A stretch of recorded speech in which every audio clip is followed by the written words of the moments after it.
smelled sweet and clear, like a spring morning after a rain. It rained a lot that spring I was born. More than 8 inches fell in 2 weeks before I arrived, bringing with it the hope of a bumper cotton crop and the toil of replanting. We were on the fringes, 7 or so miles northeast of Littlefield. On Tuesday morning, June 15th, 1937, Mama went up to the main farmhouse, owned by Mr. and Mrs. J.W. Bentner, Sr., and birthed me. Daddy got to celebrate his first Father's Day that next Sunday. My coming wasn't recorded in the Lamb County News or Leader. Downtown, where Norma Shearer and Leslie Howard were starring in Romeo and Juliet, and the society pages were fussing about the Duchess of Windsor, they paid no notice to what was happening to us sharecroppers working in the field. Dirt poor, and we had the floor to prove it. We shared a 2-room house with my uncles and aunts and cousins. The bed was in the living room, and then there was the kitchen. 12 people. I don't know how we did it. My dad was the hardest working man I ever saw. He did everything at one time or another. He worked in the fields, ran a creamery, he owned a gas station, and drove a fuel truck. One time he broke his back. He had been working over in Hobbs, New Mexico, and a piece of lumber fell on him. He got out of the hospital in a back brace and immediately went and pulled cotton. It hurt so bad that he had to do it on his knees, but he wanted to get some money together so we could have a Christmas. It was never easy for our family, even after Mom and Daddy moved over to the Bentner farm. One time I remember my dad sitting in a chair and crying. His head was in his hands.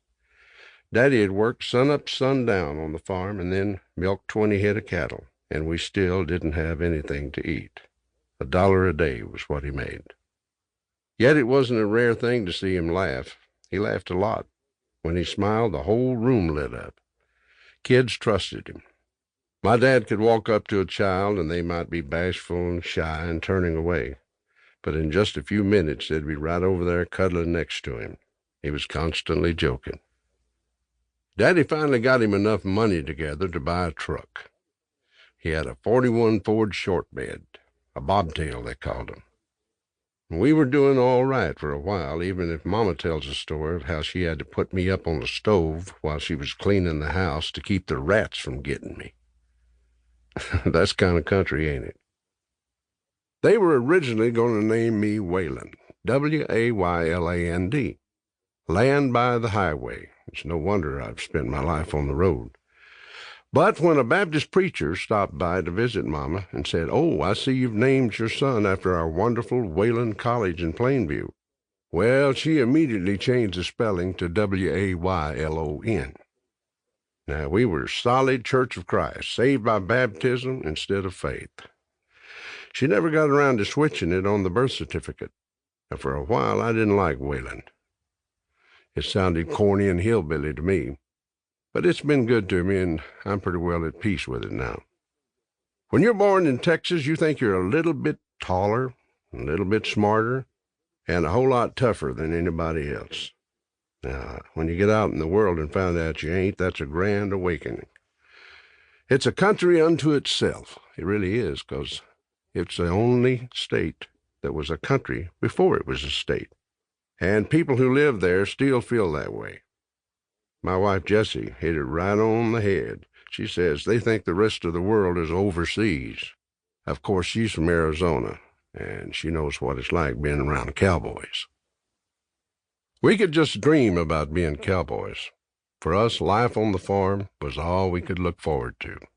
Littlefield is part of the Cotton Belt, and it sits astraddle the line between the dry land farming on the west side and wet irrigation on the east.